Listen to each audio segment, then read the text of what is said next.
Hello, everyone, and welcome to the Housekeepers Podcast. My name is Ralph Peterson, and I guarantee this is going to be the cleanest hour in podcasting with my special guest, Katie Pearse. Katie, I'm so excited to have you on the show. Thanks for having me. I'm very excited because you're north of me. You're in Canada. Yes. One of my Canadian neighbors. Now, I love that there's, and a lot of industries are like this where they're transferable country to country to country, but the cleaning industry is truly a worldwide industry. That's and so I just love that about it. I love that it's this humongous community and also this very small community at the same time. So that's very true. We all seem to have the same challenges. So it's nice not to be alone. If I have to talk to one more person about wiping their feet when they come in the house, no. I had no idea that when my mother was yelling at us kids when I was little about wiping our feet, I didn't know that I was going to continue that mantra. Yes. Of all the things you learn from your mother. Oh yeah. Yelling at kids about wiping their feet, picking up the dishes. If you drop it, pick it up. All those nice little. So much to teach, actually. I think about that a lot now that I am a mom. It's like, you're always yelling at your kids, clean up your room. But now that I'm like an expert in training cleaners and everyone thinks that cleaning is so easy and everyone knows how to do it. Well, sometimes kids don't know how to clean, right? So, they need to be taught how to clean just like they have to be taught how to read and write and do everything else. So, I think that's one of the frustrations parents have. But kids probably need to be taught how to do it, right? So. Mm-hmm. That is super insightful because no, seriously, because you're absolutely right. Everybody I meet, the millions of people, all think cleaning is super easy. Oh, but then if you were to say, "Hey, go clean this up," the first thing that comes to their mind is, "Wait, how?" Well, or everyone thinks like, "Oh, I know how to clean." And then you go and look and you're like, this isn't clean at all. Like I always joke with my husband. I'm like, is this Glisten Academy clean? Like, oh, I cleaned the bathroom. Guests are on the way. Oh, really? And then I always say, you really need to take one of my courses. He's like, I'm never taking one of your courses because then I have to clean properly. Right? Now he's got an excuse. So it's better to be. It's so great. For sure. It's so great. Yeah, you're right though. So let's go all the way back to the beginning. So Sure. where did you grow up? Where are you from? So I'm from Edmonton, Alberta, Canada. We are a city of about 1 million people. Million? Good yeah. Lord. Yeah. And so fairly large. And I started my business, my cleaning business in 2008. Hold on. Before you go from birth to business, which, by the way, might be a pretty good podcast name. Birth to business. That is smart. That's not bad. That's not terrible. That's not terrible. No, so you grew up there. What was it like growing up there? Edmonton's great. I think Edmonton's a wonderful place to have a business. There's a lot of support, local support, and there's a big university there. So there's all kinds of opportunity. And Edmonton's a very oil focused city as well, because 5 hours north of us is Fort McMurray, so major oil sands. So lots of very successful people, lots of people with money there. So really good place to start a business for sure. But on the flip side of that is very, very hard to staff. The labor market's very difficult. Minimum wage is really high. And people who tend to, maybe in a normal city would go and take a cleaning job in Edmonton can just go up north and work and make, 6 figures cleaning there or working in the oil sands or whatever. So it's a challenging city to have a business in, but I was very successful there. So, I am very, very happy with Edmonton for sure. Yeah, you grew up there. You went to school there and everything. Yeah, I went to 2 universities there, both MacEwan and University of Alberta. And what was growing up like? What was growing up like there? It's very cold. So It's it cool. is. And I mean, you kind of are just used to it when you live there. I mean, I lived there my entire life. It's just normal to me. It's normal to us. And now that I'm with someone who is not from Edmonton, I've started to realize how unique sort of our experience is. But we definitely grow up cold, and that's quite a challenge as a business owner. That's something that most people don't really think of. But when you have cleaners that are dragging Dyson vacuums, through snow drifts on their way up to a house, and we get a lot of very dangerous driving conditions as well. So there's a lot of, very simple weather related issues that happen and make having a job difficult. So there's a lot of challenges, definitely running a business in a climate that's cold. We have snow maybe like 8 months a year. Holy moly, Oh, for 8 months sure. a year. Yeah, for sure we do. And then, summers are quite lovely. And But going up fast. there, yes, and very fast, absolutely. And now a lot of forest fires too. So the weather is a real challenge. It really is. Most people will never have to experience sort of what we do. But there are, a million of us, and we're very supportive of each other. And again, it's a great place, definitely, to have a business. So Do you have any siblings? I do. I have a sister. Yeah. Is she older or younger? She is 3 years younger than me. 3 years younger. So what was that like? What did your parents do for work? Were you an entrepreneur as a kid? Like, were you out there shoveling snow? When I look back, yes. So it's kind of funny that you bring that up, because I kind of always thought that, I became sort of an entrepreneur later in life, after, doing the corporate sort of gig. But actually, when I look back on it, I was a synchronized swimmer when I was quite young. And when I quit synchro, I went into coaching. So I coached for 10 years. And then I went to university after, during that time. And I worked, like a retail job that I really enjoyed. And then I worked at a pool as well. On top of coaching synchro, I worked at a pool in the city.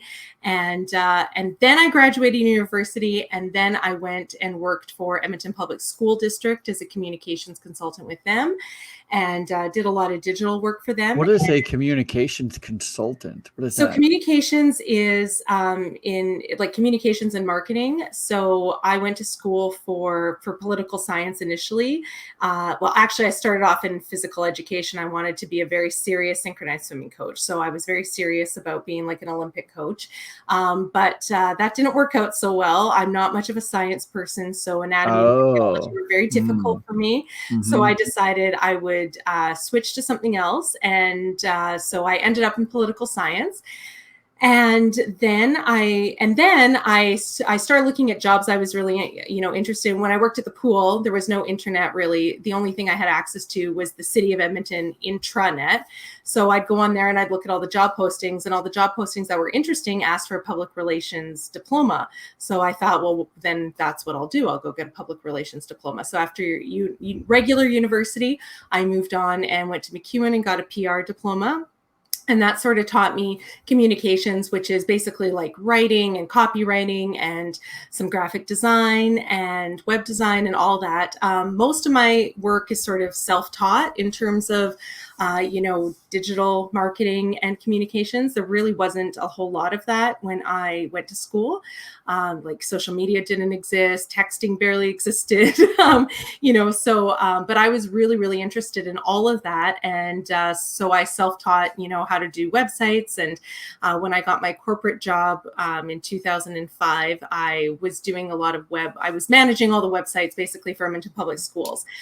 So big websites. That was your corporate job, the school system? That was it. Yeah. Yes. So I loved my job. I had it was great. I learned a lot, but I only ended up lasting there 3 years. And then I started the cleaning business while I was there, and it just kind of exploded. And so I was able to give notice and move on. So. Yeah. So So let's talk about how that actually happened, because it's quite an interesting story. You were helping a friend out, right? Like a friend couldn't find work. So basically, I had a friend that I met while working at the pool. So we both worked at the pool together, and she was a really good cleaner. And I'm a terrible cleaner. Like, I grew up in a really messy house. We didn't clean really much in our house. So I was never really taught how to clean, but I knew that was sort of a weakness that I had. And then I had this friend, and she was a roommate as well. So I was renting a room to her in my house. And she had just quit her job. She was working at West Edmonton Mall, in some retail store. And meanwhile, I had been working, like I said, a corporate communications job, and was just busy. Like, again, I'm a terrible cleaner. Or I was a terrible cleaner. So I was always looking for a cleaner. Like, I just needed help cleaning. And so I was hiring companies, and they were not doing a good job. And then I'd hire independent people, and they didn't do a good job. I tried everything. And then my friend was like, oh, I quit my job, and, I need a job. What should I do? And I said, well, like, cleaners charge quite a lot of money. Why don't you clean? And she's like, well, I don't really know how to, like, get customers and stuff. And I said, well, I do. So why don't I build the website? I'll figure out how to do the business, and just teach me to clean, and I'll come and I'll help you. So just teach me how to clean. And then I've learned a skill that I'm lacking. And so I came up with a name, made a logo, registered the website, and basically started getting clients. And then we hit the road. We grabbed our cleaning supplies, because, again, cleaning's a very easy business to start, isn't it? It certainly is. Let me ask you a question. Sure. You said that you kept hiring people. You'd hire a company, or you'd hire an individual to come clean, but they weren't doing a good job. What weren't they doing? What was it? What was the difference between what they were doing and how you saw the best way to go forward doing it? So, basically, everyone is a poor cleaner. So the big challenge with having a cleaning company and training your own staff is that it's not like, I can take my car in for service and they do an oil change, and I can't judge how well that oil change was done. When you have cleaning customers, those people not only can judge the service that was performed, very often those customers are better cleaners and have better standards than your own staff do. So that's sort of, the issue is that people come into it thinking, oh, I can start this cleaning company. It's so easy to start a cleaning company. How hard can it be? Everyone knows how to clean. But that's the problem. You've got customers who are have incredibly high standards. That's why they have a cleaning company in the first place, So these are people who want, their 9 out of 10 house that's already clean, a 10 out of 10 for everyone. And I know a lot of people, to your point, who clean before the cleaner gets there. Absolutely. Yeah. and to your point, and what that is really an indication of is how high their expectations are. Absolutely. And that's it. So when you're paying money for something that you could easily do yourself, you just don't have time to, or, you don't want to. You don't want to. And that was my situation. I didn't want to clean. I don't like cleaning. I do sort of now that I'm sort of I am an expert in cleaning for sure. So, I can clean very efficiently. I have all the tools, all the products in the world, and I can do it very well. And I do enjoy it. But I don't have time. I'm much better, my time is much better spent doing, sort of what I meant to do. So again, and now I'm in a new town and I can't find anyone here really to clean either. So it's sort of, I always end up in the same situation where it's like, okay, I guess I have to just start this cleaning company myself. And at least that way I'll have my house cleaned. I think that's such a great, when you're meeting with a new customer, it's always interesting the questions that you ask and how you ask them, and try to uncover not only what their needs and wants are, but what their motivations are, whatever. And that would be a great question to ask. Are you the type of person who cleans before your housekeeper or your cleaner shows up? Because if they say yes, boy, doesn't that tell you an awful lot about the standards that they're expecting? Absolutely. And you know what, I'm a big believer in having a really strong, detailed client and property profile. So in my sort of client experience, it's like a 10-step sort of client experience that I teach people. Part of that is having that really detailed client and property profile. So it's like a questionnaire, and you don't do it in the beginning when they're shopping around for the cleaning company. You do this once they're booked, and you really want them to sit down and spend some time really going through all these questions so that you actually know what this person is looking for, because knowing your client as intimately as possible is absolutely how you're going to achieve success with those clients. And that's how you build your business, right? So 1,000,000%. That's the long term. Correct. Yes. That's the difference between a one-off and a long-term contract. Exactly. And I mean, my sort of business model and what I teach is having a small company that one person like me can manage all on their own. I can have 10 to 12 staff that I can manage myself and, still make lots of, money and lots of profit. And again, a lot of that has to do with knowing those customers and having repeats. So, you don't need 500 customers. You need maybe about 120 sort of repeat customers, and you can keep a team of 10 people full-time busy. And that's definitely, to me, the most sustainable way to do this business, because it is, it's very challenging. And that's sort of my, my tagline recently has been, yes, like a cleaning business is the easiest business to start, and it is the hardest to run. I don't think there is anything harder than our industry. Yeah, 1,000,000%.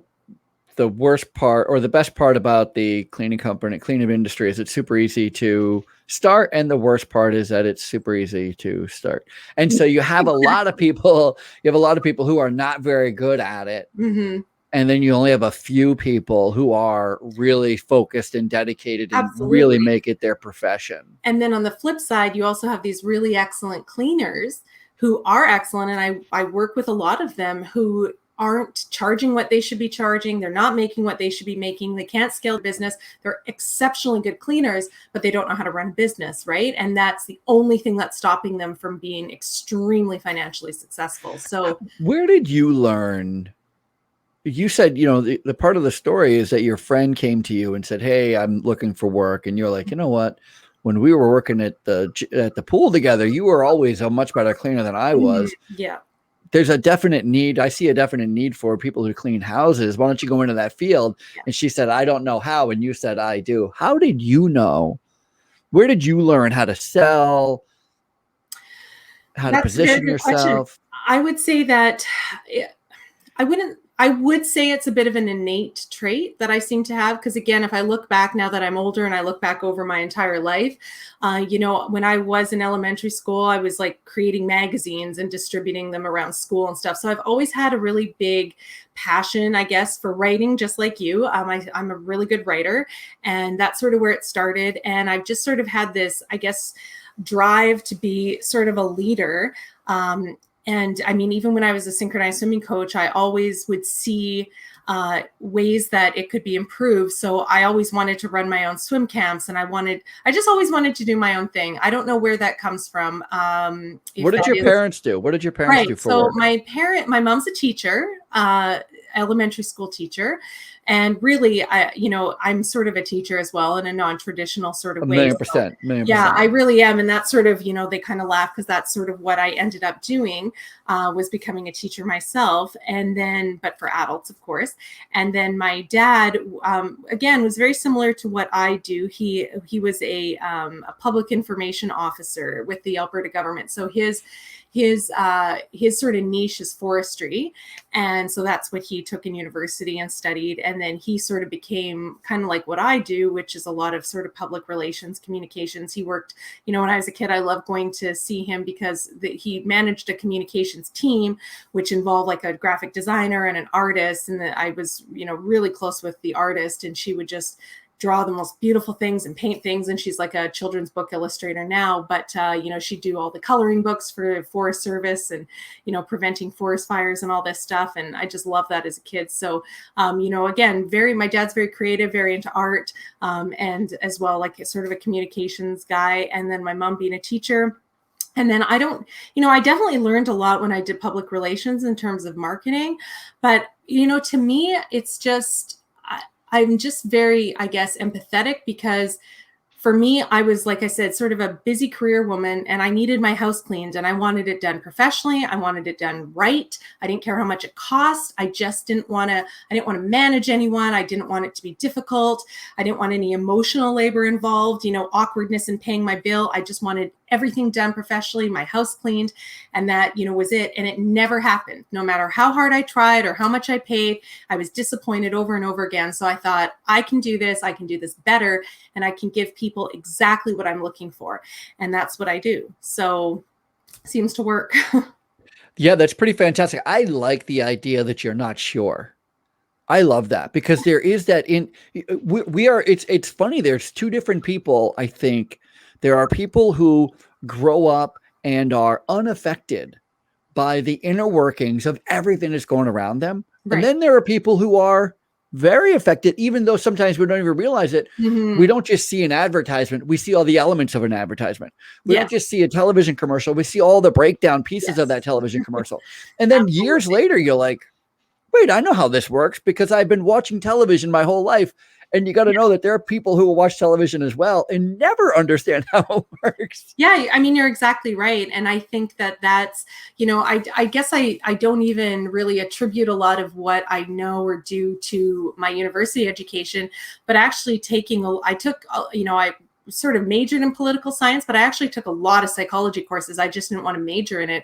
So I actually took a lot of psychology and sociology courses. And, I think that's probably what I find the most fascinating. And then I read a lot as well. So, learning like Dan Ariely's book, like why people buy, and just things like this, like just all the different psychological reasons behind, why people buy. And I'm a shopper myself. I love shopping all the time. And so I always, try and pay attention to my own sort of path onto what actually makes me buy things. Is it the emails? Like there's so much misconception people have over why they think they do things. And, of course, science has proven over and over that, people self-report wrong, and we fill out surveys wrong. And, even as witnesses to crimes, we're wrong. And so that stuff has always fascinated me. So I do study, I guess, a lot of, sort of why people buy, and especially women too. I really, really like to know why women buy, because women, even when there's a man involved, women tend to be the decision makers in a lot of purchases, in almost every purchase. So I've read a lot about that too, and that really interests me. And of course, being a woman myself and being in a very female-dominated industry, it all fascinates me. So from the customer to the business owner herself, I find it all very interesting. Yeah. I love that too. I think that to be a successful person in any realm, curiosity has got to be right up there among the top qualities. Right. Yeah. Somebody, being well-read, super important.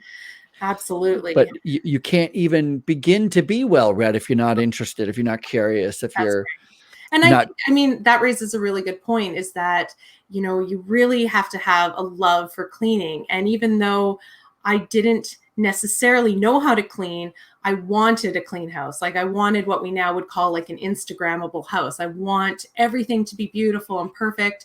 Do I want to do all the work myself? Of course not. Like, I'm going to outsource it all.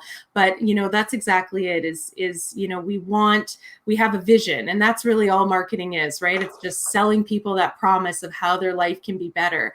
And I truly, truly believe in it. And I think growing up, in a house that wasn't, super clean, and super organized, I felt a lot of, I would say stress. Like there's a lot of stress involved, when a house is disorganized, and it's something I still struggle with myself, is the organization. I'm very clean, but I tend to have way too many clothes. I have a baby now, and she has way too many clothes, too many everything, so that's sort of my struggle and my challenge all the time is to, be as minimalist as possible. But, there has to be a real passion for cleaning. And I think I tend not to work with people who come to me and have that sort of concept, like we've already discussed, where, well, cleaning's easy, and I'll just start this business. I've got a great head for business. So I'm going to start a cleaning business. It'll be really easy to staff because everyone knows how to clean. So that's the easy part.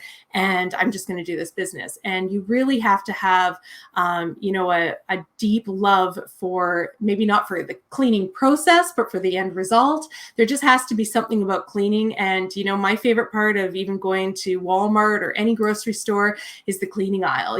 As silly as it sounds, like it's natural. I'm obsessed with cleaning, and a lot of people are. And, if you can take that passion and turn it into a business, then, then you'll be very successful. But you do, and it's not just cleaning, you have to truly, also be of service. I think that, this is the service industry, and you really have to, love taking that burden off your clients' shoulders. You have to understand how stressful having a messy house or a dirty house is for people, and why they're so willing to pay someone to do it for them. And then if you sort of have that, that respect for how important cleaning really is and the service that you're delivering, then you have all the confidence in the world. You can charge the most in your market. You're proud of what you do. And that will pass down to your staff as well. So you can turn it into a real career option for people, as opposed to just, an unskilled job. And you really do. You have to have a love for it and a real respect for what you're doing for people. What I like is that you have gone from solving an immediate problem that you see and creating a business for you and your friend. But then when did you transform to start training people? When did you start the Glisten Academy, where you're actually taking and showing people how to start their own business and be successful in their own business? How did that happen? Yeah, it was really interesting how it happened, actually. So my business partner and I were starting to have a lot of conflict, because business partners don't tend to butt heads when things aren't going well, because you're kind of in it together. And, our business was very successful, but sort of under the surface, there was some tension, because we were very successful, and we were sort of always trying to catch up. Like, we always had a waiting list. We always needed more staff. We were always too in demand. So, there's sort of always one or the other problem. So, you either have too many staff, not enough work, or you have not enough staff and too many work, too much work. Yeah. So that's always I know exactly what you mean. Problem.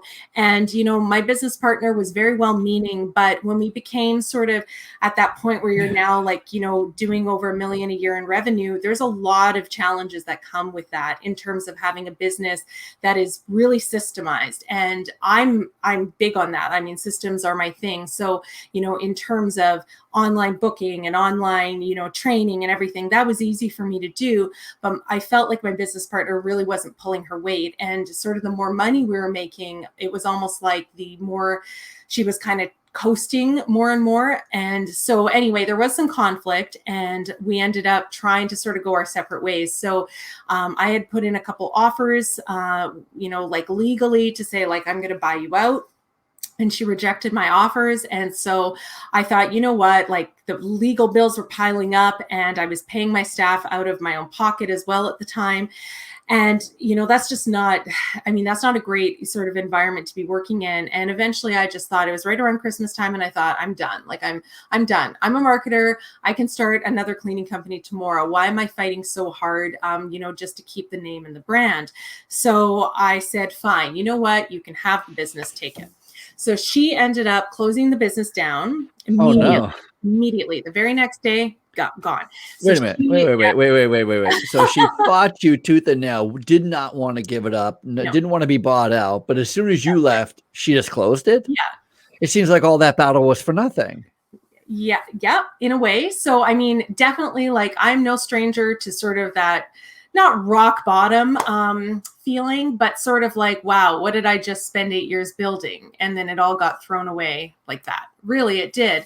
But it doesn't. Like, it wasn't, right? So, I might have felt sad for a minute or two, but I know that that's, I don't know. I never really felt that bad about it. I thought, you know what? in a name and a brand, sure, it's over, it's done, poof, it's gone. But that doesn't mean that my name's gone. That doesn't mean that my customers are gone. That doesn't mean that this has all been a waste. That was 8 years of, like a PhD education, really, so I thought, no big deal. I'm just going to start another company. So she actually went into commercial cleaning. And from all I've, sort of heard, she's doing very, very well doing that. So, there you go. Right. Like good for her. Yeah. And then what ended up happening is sort of, I think the summer before, so I told you this sort of happened around Christmas. The summer before, I was contacted by Jobber, which is like a service software for home-based businesses. So basically, Jobber has software that, your staff can track their time, and you can book, appointments, and you have an app on your phone. And it, basically you can check on your staff, they can clock in and out, all of that sort of stuff. And so they had contacted me. So this is back in 2014. And, because I had a fairly high profile in the city as, a successful, business owner, and sort of well known as being like the, cleaning sort of expert in my city. So Jobber had reached out to me and said, we'd love to collaborate on like a book and some webinars and, basically have you as our cleaning industry expert. So Jobber, they have customers, basically businesses that do everything from like lawn care to plumbing to cleaning to, everything that, all these home service types of industries. So they wanted to bring me on as their clean business expert. And so we got together and we collaborated on an ebook. And that's great. What's the ebook called? It's called How to Start a Cleaning Business. And it's just a free book that we put together. Yeah, it was great. They basically interviewed me, and then we put the book together, and we did, they are also involved with ARC-C and ISSA, the big organization, professional organization for us. So they sponsored me to go to Chicago at the time. So that would have been maybe in 2017 or 18, whenever the annual conference was in Chicago. And so I went and gave a talk there. And basically we collaborated on a bunch of sort of events, both in person and online. And so anyway, it was sort of from that, it was initially them contacting me. That was sort of the beginning. And then I just sort of kept getting, asked basically to teach. So I had like a local business school reach out to me and say, we'd like to bring you on to teach for us as well. So I was teaching like, basically small business marketing, search engine optimization, website design, basically to all small business owners sort of in all industries in my city. So I became, kind of an instructor for everyone. And at the same time, I was building, specifically to the cleaning industry through my website. So I started putting together some courses, and this was back when things weren't nearly sort of as demanding and fancy as they are now. So I was just making, which again, like you said, you're a writer, I'm a writer too. So I would just write, I'd write, PDFs basically, and make all these courses that were just written, and people could buy them and download them and then put into practice, all the things I was teaching them about a cleaning business. And so that's basically how it started, was because my business basically disappeared overnight. And like I said, I was thinking about starting another cleaning business. And then I decided, you know what, I can probably just be a teacher and a consultant at this point. So that's what happened. And that's what I did. And, I just basically, online courses are, I thought, very naively as well. I thought, well, I'm a great teacher in person. I was getting a lot of good feedback, a lot of great, reviews from students. And I thought, well, this is great. I'll just put my, like this, I'll just put my camera on and I'll just lecture. And how hard can that be? And it was the hardest thing I've ever done, ever. I cannot even begin to explain how hard it is to put together online courses. And again, when I teach in real life, I can talk and laugh and you've got interaction with your students. But when you're just teaching online to no one, it's a completely, and it's not like this, there's no interactivity. So there was a lot of mistakes I made, a very expensive and time wasting mistakes in the beginning to try and figure out how to take how I train in real life and how I teach in real life, both as, cleaners, how do I teach cleaners? How do I teach cleaning business owners and all kinds of entrepreneurs? How do I teach marketing? How do I teach everything and take it and bring it online? And that has been, now I have been working on that for about 7 years, I guess. And again, that is just like a massive whole other world, that I've had to learn. And, again, I started off thinking I could just put my, my iPhone up on a ring light and I could just record myself.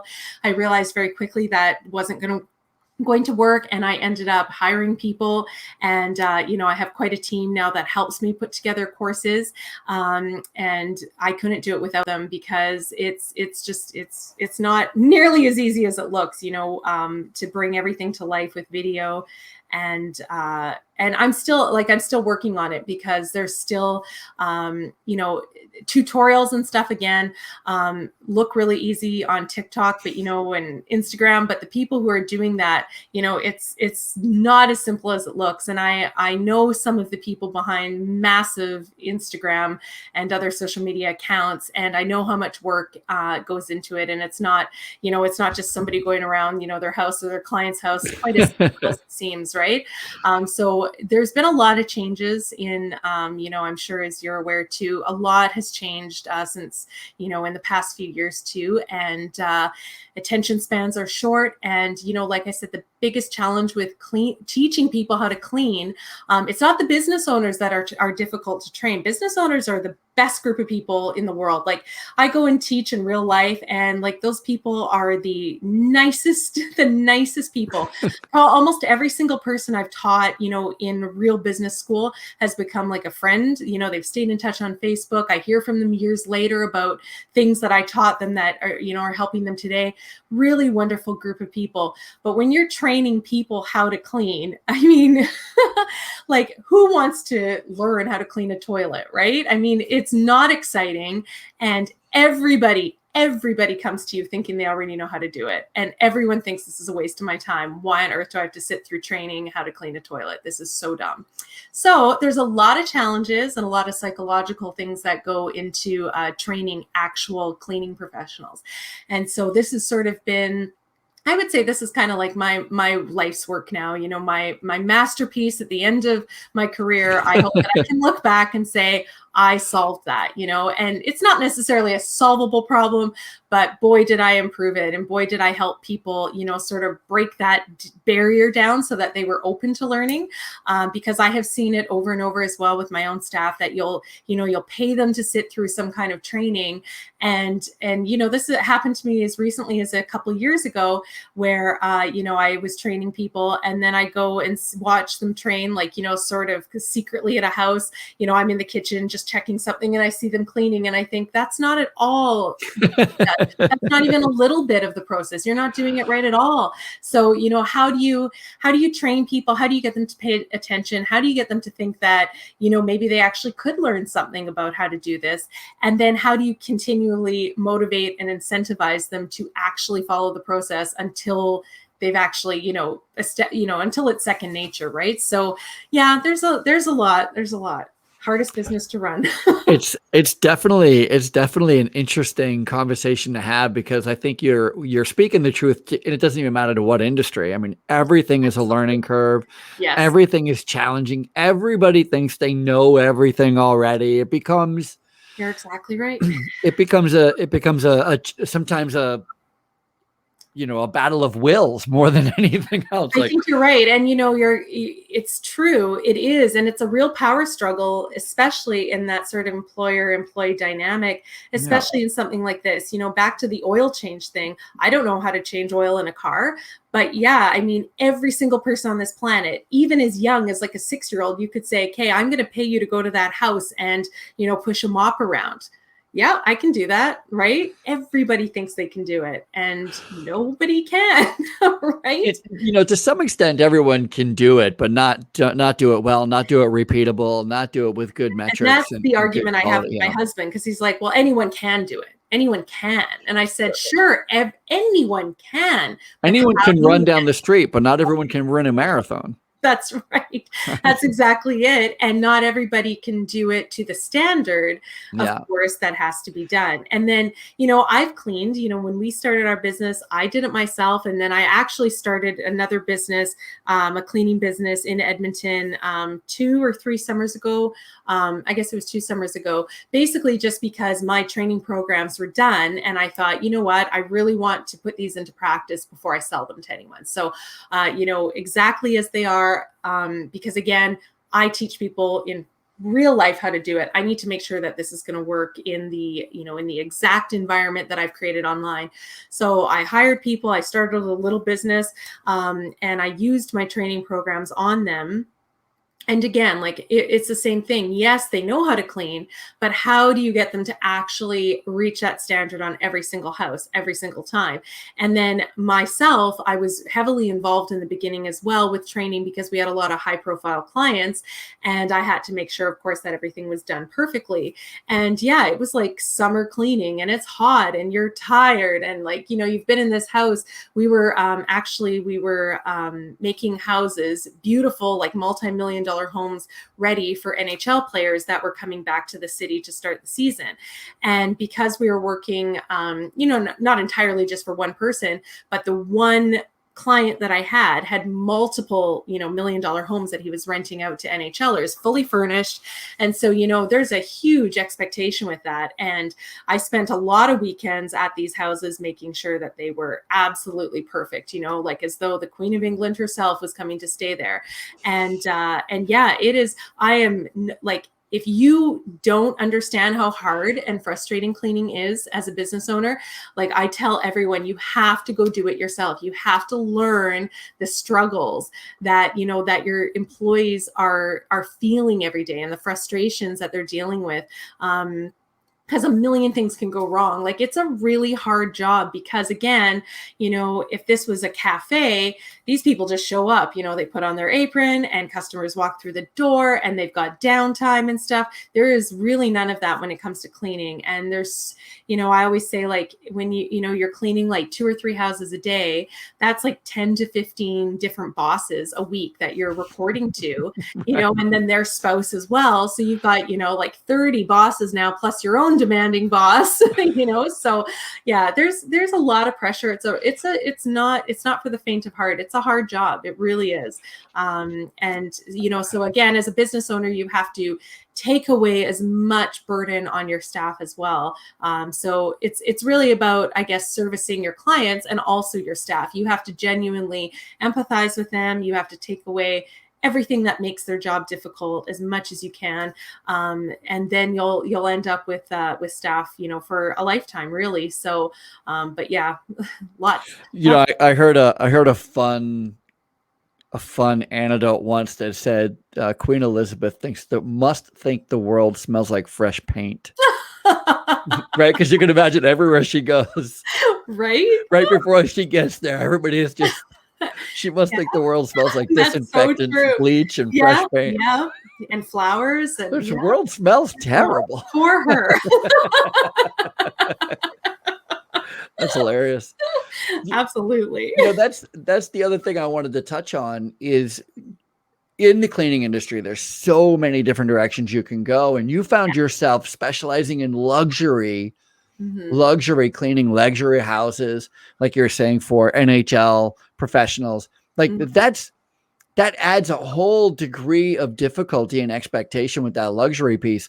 But again, I would imagine at the same time, if you have a choice between cleaning an individual house that, is very little money with 8 kids, or $1 million house with 2 people in it half the time, I mean, you choose the luxury house every time, right? I mean, yes.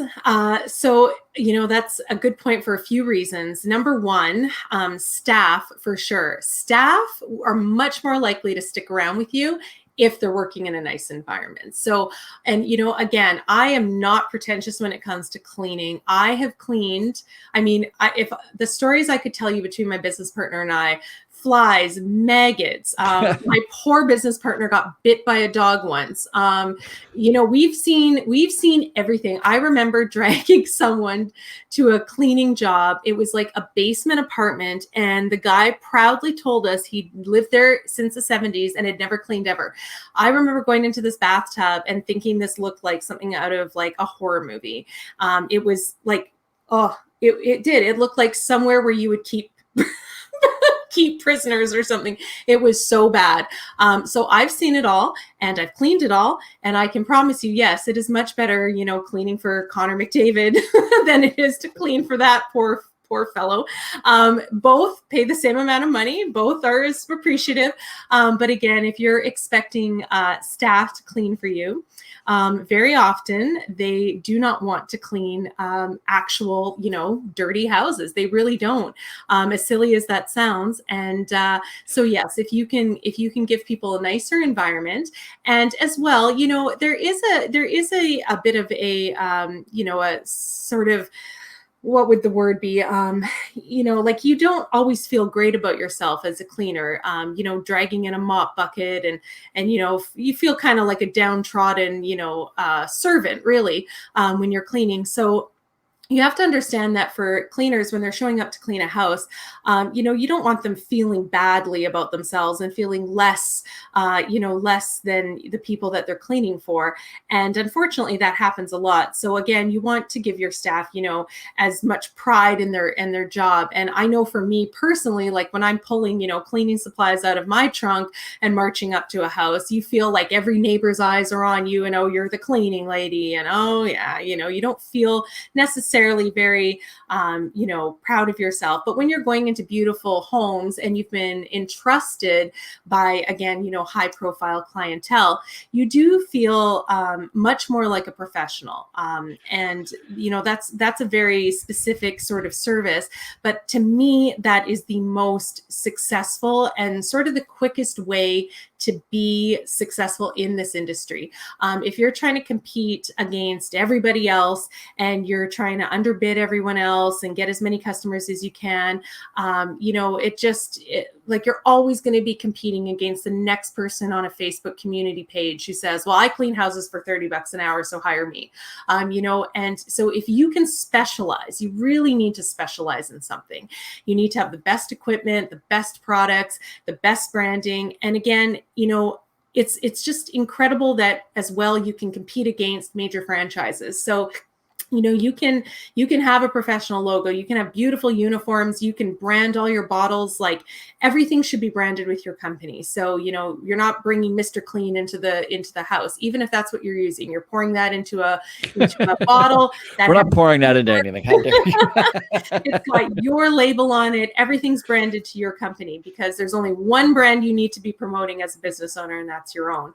Hold on a second. There's a couple of things that you said that I think are super important. It's important to point out. Number one, the idea that the more your employee is able to take pride in the place that they work, that is even though you're going in to clean, the cleaner it already is, the better it already is, the better people feel about themselves. That's true in every industry, which only highlights the need for professional cleaners. So it doesn't matter if you're running a factory, a school, a hospital, a nursing home, an airport, you need professional cleaners there. Your staff and your customers will be happier, better employees. You're saying, you go to a grocery or a supermarket and you love the cleaning aisle. For me, it's floors. And so my wife and I were just at a grocery store in Rochester, New York. We're at a Wegmans grocery store, and we're big fans of Wegmans grocery stores. Okay. And as we're leaving, I said, I just love this store. And she goes, oh, it's so great. I go, no, it's great because of the floors. Look at the floors. And she's like, you should take a picture because the floors I said, if the floors look amazing, everybody loves shopping there. It's super easy to shop in a clean environment, right? Absolutely. It's super easy to spend money, to spend time, to enjoy being somewhere where it's clean. Absolutely. I think that's really important. The second thing, it's so interesting to me. I'm a commercial cleaning consultant and strategist. I'm very much like you. I help people refine their job. I help cleaning companies get into healthcare. That's really my specialty. Yes. Okay. But I've worked in nearly every cleaning industry. I cleaned hotels. I've cleaned houses. I cleaned condos. I've cleaned so many things. Yeah. Because I've been in the cleaning industry my entire life. My first job was cleaning a high school, which is how I got the unflattering nickname as the housekeeper. Anyway, I wore it as a badge of honor. Everyone's like, "Oh, you're the housekeeper." Well, it doesn't matter to me. It's funny. I had a friend who lived on a farm. And when we started high school, when you first in high school in the States anyway, you get picked on for every little thing, right? You could be too tall, too short, too fat, too skinny, whatever they could give you, right? Yeah, Canadians do. And my friend grew up on a farm, and so they started calling him the farmer. And he hated it. He wanted to fight everybody. I thought it was the coolest nickname. I was like, I would give anything to be the farmer. Anyway, to each his own, right? Yes. Like, I don't know. You try being the housekeeper over here. At the time, I would have preferred the farmer. Anyway, when I cleaned houses, I worked for this, it was just a man, this couple that had this house cleaning company, and they would send us out 2 at a time, and we'd like get our route and everything. Yeah. And we were always bringing chemicals and equipment, putting them in the trunk of the car, driving to the places and whatever. But there was a couple of houses that were and by the way, I'm going to say this, they were the best houses that we cleaned. They were the of the houses that we did, these were the best houses. They didn't let us bring in equipment. They didn't let us bring in chemicals because they had special equipment and chemicals they wanted us to use for them. And I remember when I first go, hey, you're going to go clean so-and-so's house and you don't bring anything in. They have all their own stuff. And I was like, at first I was like, sweet, who cares, just because less I have to bring back and forth into their house. But the more I did their houses, the more I realized or thought about the genius if you made that your market. Imagine if you weren't in the chemical business. Imagine if you weren't in the vacuum business or the broom business or the high duster business, and you just required that of your customer to have. Yes. I don't know why, but I think that is, and I don't clean houses anymore. That was a long time ago, and I've never owned a house cleaning company. I only worked for a house cleaning company. Yeah. But even I go into a hospital, I go into a nursing home, we don't go in with a van full of equipment. No. And I mean, that's one of the things, like I've done a lot of commercial cleaning as well. So we had, I would say, it was a smaller dollar amount, but out of my 10 staff, 2 were part-time commercial cleaners. But I've done lots of commercial cleaning as well. And, there's a huge difference between residential and commercial. It's like they're completely different companies, right? And the beauty of janitorial work is that you can hire people who don't have a car. You can hire people who don't speak, English. They don't have to bring equipment with them. They don't lug anything. They just show up. So, I had staff that, would just take the bus somewhere and they just show up. All they need is a key. They open the janitor's closet. All the stuff is there, and they also didn't have to maintain any of the equipment. So, that was sort of my job. Like me and my business partner, we would make sure that, everything was stocked up and the vacuums were, like always working and functional and stuff. So there was no maintenance. So again, like that is a much, much easier way to do things. So, you're exactly right. And when I started my company, Dysons were fairly obscure. I would say not everybody was buying, $400 vacuums at the time. And then I saw the evolution as the years went by that now all of my clients have Dyson vacuums. Everybody has a vacuum. So why are we supplying Dyson vacuums? No reason to anymore. Right? I appreciate what you were saying, that everything should be your brand. Like you should be pushing your brand and only your brand. I appreciate that. At the same time, if you want to do me a favor, if I'm going to go clean your house, this is for all the people who hire housekeepers. Trust me on this. If you want to do me a favor, if you want to make it so that I feel good about myself, I take pride in my work, I go the extra mile, leave. Don't be there while I'm there. Don't be there. Take a walk. Absolutely. Go shopping. Take your kids to the park. Yes. You haven't, your twin 13-year-old girls on the couch watching TV while I'm trying to vacuum doesn't do me any good. All right. No, It gives me an really attitude. doesn't. I don't want leave. Yeah. Leave. Leave. Well, it's so much better too Peace and for love. the customer Get out of your house. to leave, go take those 2 hours, that you can go do something better. And then you come back and your house has been completely transformed like magic, right? That is way better than being there and watching the painful process as it unfolds. 1,000,000%. I have a cleaner in I have a home office. I work from home. I teach from home. I'm here 24/7. I never want to leave. But when she comes, I'm out of the house. It's the day. I know when she's coming. My wife's like, she'll be here on Thursday. I'm like, I'm going to be working from Starbucks on Thursday. Yeah, exactly. Because I know if I were her, it would drive me crazy to have me in the house. Yes. I mean, yeah. I don't know that I have a lot of clients that like to stick around. I think for the most part, people do want to leave. I think there's been a definite challenge with the pandemic, from, of course, what I've heard from my own clients who own, house cleaning companies all over the world, that everyone is home now. So I think that's definitely a challenge.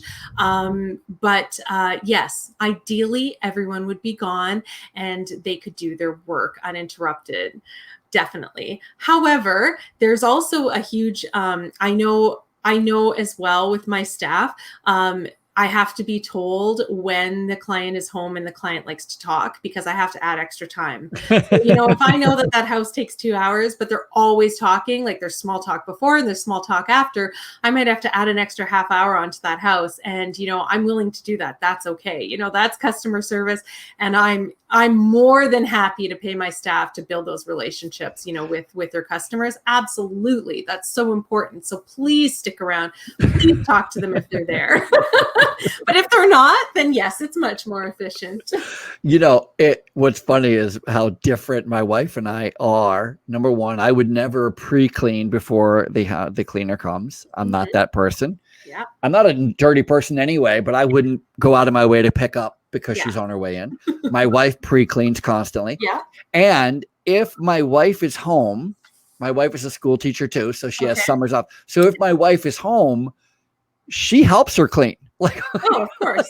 She jumps right in and all of a sudden they're working together. So, whereas I would stay in my office. So this, and we can be as progressive as we want. Males versus females. Sure. Females will help. We feel guilty. We feel bad. I think I do not feel guilty. I do not feel bad. I know a lot will say, yes, I feel kind of bad too, but nowhere near the amount of guilt that we have. I don't go to a restaurant, order a meal, and then jump in the kitchen. Let me get on that line. I know you've been working hard all day. I'll cut one half of the steak, you cut the other. This illustrates a really good point that you bring up. So this is an issue that I have to handle when it comes to women business owners. Women business owners, and again, this isn't true for everyone, but I have to catch it on myself a lot too. Women are very fueled by relationships and by guilt a lot of the time as well. And so what happens is we tend to do way too much for way too little. And men do not have this issue. They just don't. I mean, and I see it as well with my parenting now. My baby will make fussy little noises and it's like my skin is crawling. I cannot stand it. And so I had to look up the science behind it. And of course, they have proven over and over with, MRI imaging of the brain that women's brains go off, like they say, it's like a fire alarm. Men don't have this issue. And my husband will say, he's like, I don't know why that bothers you. So what? She's fussing. She'll fall asleep or whatever. Who cares? She's fine. It's biological. There is something there. And, women, I would say, because I'm exactly like your wife. I wipe everything down. I clean everything up. It's just, it's a sickness. I can't help it. And then if she's here and we are chatting or whatever, I will help her. I'll help her. I'll vacuum. I'll do this, and it's not right because it probably makes her really uncomfortable too. But it's just like, I don't know. It's a real fight. And like what I teach in my very first lesson of the program that actually I'm teaching right now, the very first thing that they have to learn is they have to make decisions based without emotion. It has to be a business decision. And so everything is fine if it's good for your business, then it's okay. Even if it doesn't make you tons of money at first, like I said, if I'm paying staff to sit around and chat with their clients, that's not that might seem like, oh, well, I'm paying a few $100, out of my bank account every month to pay these girls to talk to, I would never pay anybody to talk. I'd be like, get to work. Let's go. Sweep and talk. You can listen and run a vacuum. I will promise you, this is why my customers will continually say, and I hear it over and over again, but I obviously I'm building a very different business, but the business, that I have, and it's obviously not the same, as commercial or anything, but when you have sort of the higher end business that you're also charging a lot for, those clients do expect to have a close relationship with their personal cleaning consultant. Like that is a relationship, and they will stick around for years and years and years. And, if I can forge that relationship, that's where the business loyalty comes from. I know how much it costs me to get a new client. So, few bucks here and there for them to keep forging that relationship is a good, wise business decision. Financially. No question. Yeah. No, that's fair. That's fair. So you just said are you offering a 10-week boot camp? What are you offering right now? What is Yes. So right now is a 10-week. It's a business accelerator course, and it is my favorite course because the reason Who is it for? It's for, it can be for anyone in any type of cleaning company. But it's for people who currently own a cleaning company. They don't even have to own it. I have people who are just wanting to start up a cleaning company. Oh, okay. So for both. I had one lady reach out to me who took it last fall, and she actually reached out to me a couple of days ago and said, I took your course last year, but I never ended up doing it. And the beauty behind this course, because it's really important to me to help people succeed through like the evolution of their career and their business, is when I offer these courses, I always let my alumni come back and re-participate at no cost. Oh, wow. So she wasn't able to, to really put it into practice last year. And, the years go by like that, right? So she said to me, like, I'm so excited to take it again with you because I never got a chance to actually do it. I've been working at my day job, but now I'm really serious. I want to get into launching a cleaning business. So I can't wait to take it again. And so I always invite all the alumni, all the past participants to come back and retake it again for, like I said, no charge, because I know exactly what it's like. Like I said, empathy. I know what this is like more than anyone. And, sometimes you sign up a discounted charge. Why not get a couple of bucks?